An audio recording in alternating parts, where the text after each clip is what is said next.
In the grand tapestry of human history, few civilizations have woven tales as rich and influential as the ancient myths and legends of China.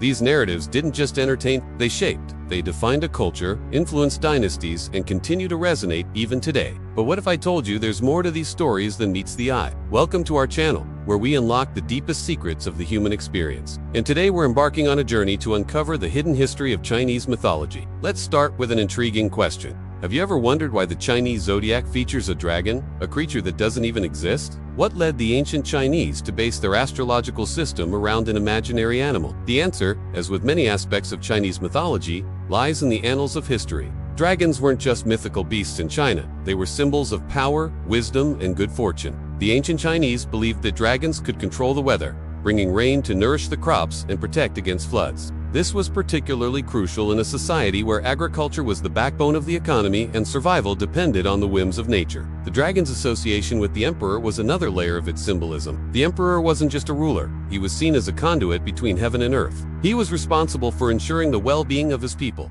much like a dragon safeguarding its domain. As such, the dragon became a potent symbol of imperial authority, legitimizing the emperor's rule and binding him to the expectations of his subjects. The very fact that the dragon didn't exist made it more powerful. It allowed the emperor to embody this mythical creature, to identify with it, and become a larger-than-life figure in the eyes of his people. Let's now turn to another enigmatic creature, the phoenix. Like the dragon, the phoenix held deep symbolic meaning. It represented the emperor's consort and was associated with the empress. Just as the dragon symbolized masculine power, the phoenix embodied feminine grace and wisdom. Its fiery nature signified courage and vitality, while its ability to rise from its own ashes was a metaphor for rebirth and renewal. The inclusion of the dragon and the phoenix in Chinese mythology reflected not just the Chinese worldview, but also the political realities of the time. The emperor and his consort were not merely husband and wife, they were representatives of a dynasty, each playing a crucial role in maintaining harmony and order. By extension, the dragon and the phoenix came to represent more than just individual creatures.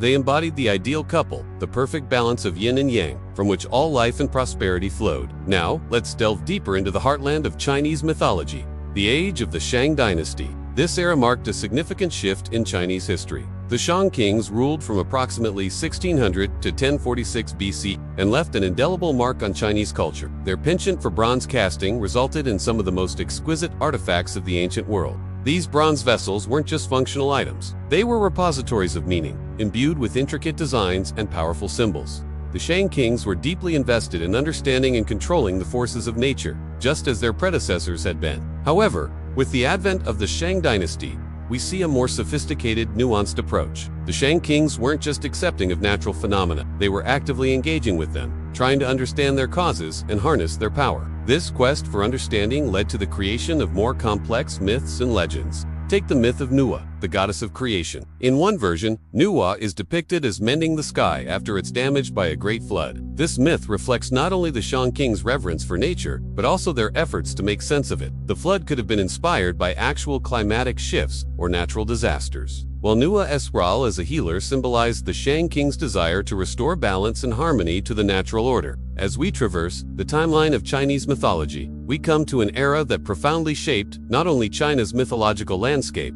but also its cultural and philosophical identity. The age of the Zhou dynasty. The Zhou kings ruled from approximately 1046 to 256 BCE and ushered in a golden age for Chinese civilization. During their reign, cities flourished, trade routes expanded, and new philosophical schools emerged. The Zhou dynasty witnessed the rise of Confucianism, an ideology that would later permeate every aspect of Chinese life. Confucius' teachings, centered around ethics, duty, and good governance, had a monumental impact on Chinese society. As Confucianism took root, it influenced the very fabric of Chinese mythology. Moralistic tales became more prevalent, often serving as parables to illustrate Confucian principles. Figures like the legendary archer Hu Yi, who shot down 9 of the 10 sons to restore balance to the world, were celebrated not just for their bravery, but also for their commitment to ethical conduct. The Zhou dynasty also saw the emergence of the concept of the mandate of heaven. This philosophical notion legitimized the rule of the emperor and provided a theoretical framework for dynastic transitions.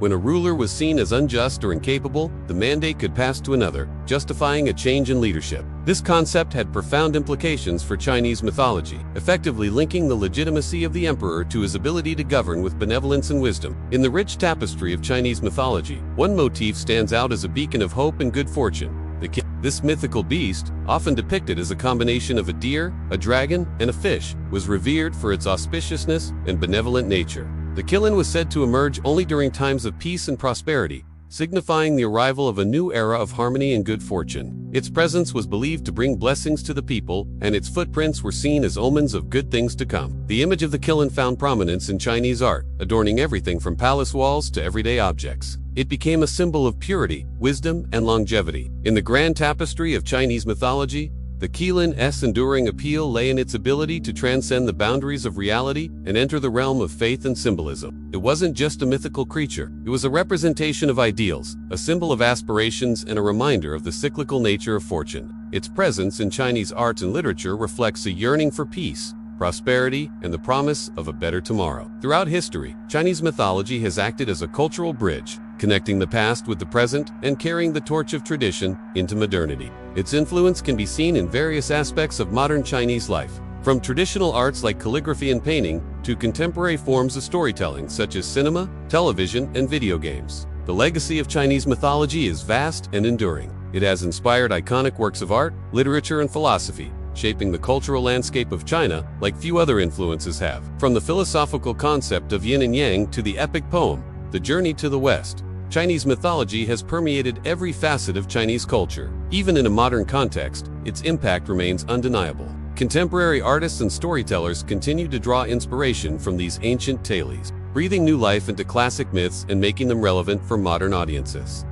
Let's explore the realm of Chinese mythology's influence on modern culture. One notable example is the popular video game Genshin Impact, which draws heavily from Chinese mythology. Characters like Ganyu, half-human, half-mythical creature, reflect the game's deep engagement with these ancient tales. The game's rich storyline and exploration of elemental powers also echo the mythological themes of balance and harmony between opposing forces. Then there's the Disney movie Mulan, based on the legendary warrior woman from Chinese mythology. The film's portrayal of Mulan's bravery and determination not only entertains, but also reinforces traditional gender roles and values. By retelling these ancient stories in a modern context, pop culture acts as a conduit, passing on the wisdom and values embedded in Chinese mythology to new generations. Chinese mythology is more than just a collection of ancient tales. It's a reflection of a civilization's journey through time, its triumphs, its struggles, and its evolving relationship with the world around it. By understanding these myths, we gain insight not just into China's past, but also the human condition more generally. We see the same questions, hopes, and fears echoed across millennia. As we bring this journey to a close,